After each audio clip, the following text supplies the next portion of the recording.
Good morning, good afternoon, good evening, whatever time of day it is you're watching this. Welcome to another one of my Hornet 6 videos.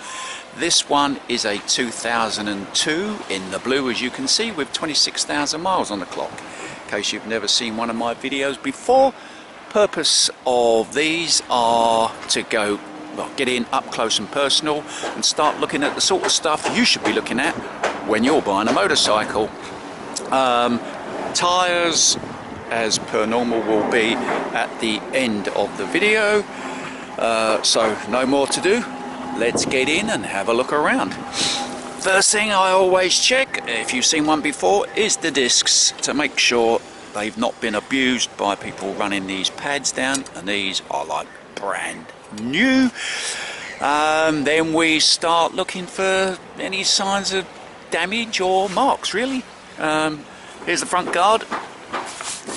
Needs a bit of a polish off where it's been standing outside, but other than that, not a mark on it. Headlamp, no cracks, no splits. Headlamp rim and the clock bowl bottoms, if these bikes go over, the handlebars will flick the other way and they'll get scuffed along here and on these leading edges there. No marks.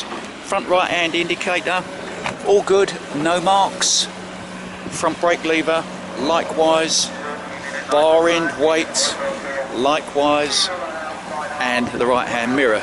These are where you will see any signs of any slide or accident damage. Now we're going to get down a bit lower.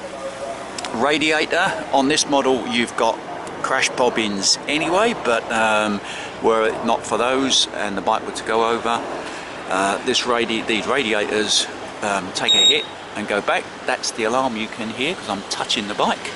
I'll point out here, in case I forget later, it's got braided steel hoses front and rear. I just mentioned the crash bobbins. It's got the fuel performance exhaust on it. It's been dyno jetted with, and you've got a printout sheet with all the wavy lines on it, and that date the tool alarm you just heard bleep at me because I touched it. So getting back to looking around, there are the headers for the downpipes. No rust on those, they're not blowing. I mentioned the crash bobbin, you can see here the printing is still on it, so no signs of any slide damage. Thermostat housing, again, were it not for the crash bobbins and these things to go over, you'd see signs of scuff in there. Crank end cap and the clutch lever, all good. Again, no signs of any damage whatsoever. Rear brake lever, driver's right hand peg, pillion's right hand peg. Again, all these things would get marked up were the bike to go over or go for a slide. Getting up a bit higher, the tank is all good. Ain't a mark on it, just needs dust wiping off of it. The seat panel, well, they're tucked away on these bikes, they never get damaged. Seat itself, there are no rips, there are no tears, no ugly bits missing to make your bum wet. The seat cowling, again, if they go over, they take scuffs all along here. That's all good. The silencer itself, it's a fuel F1R. No marks on that. You can see me waving at you, I think. And the rear right indicator. No damage there. So now we come round to the other side. Rear left indicator. Likewise. I'll point out, if you can see, chain and sprockets are good. There's no lift, I am pushing. There's no lift. Sprockets are good, so the chain and sprockets are all good. Left hand side of the seat cowl. Now it does have a couple of little marks here. Previous owner hasn't tried to touch them up, but I'm sure if you used to go into Alfred's and get one of their blue touch-up pens, that would disappear.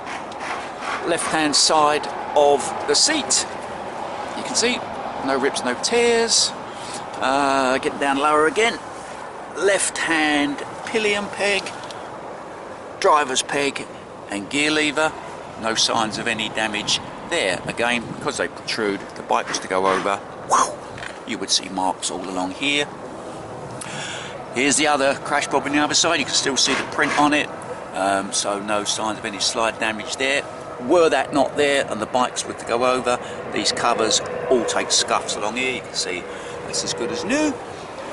Left hand side of the tank, all good. Up here, all good.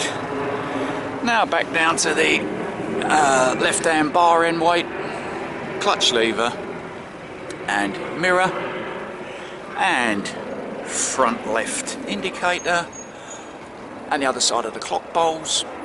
Still seeing no signs of any damage.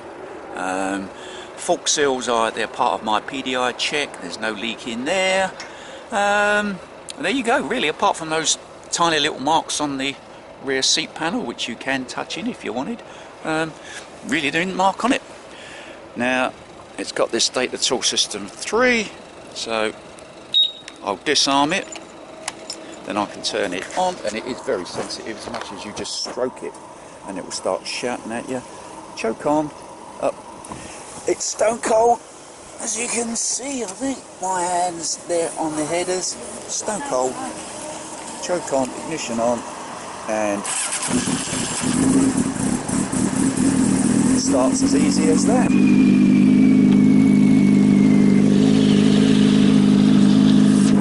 Hear that exhaust? Rather sexy. But what you should be listening for are any ticks, bangs, clacks or rattles coming from that, the engine. There isn't any. Could stand here all day long, you still wouldn't hear any, so I'll turn it off. There's no water leaks, there are no oil leaks. I'll take a few steps back. The data tool system arms itself after about 30 seconds or a minute, so you don't have to do anything there, you just have to disarm them. It'll arm itself. No more to do other than say thanks for watching and hope you enjoyed your popcorn.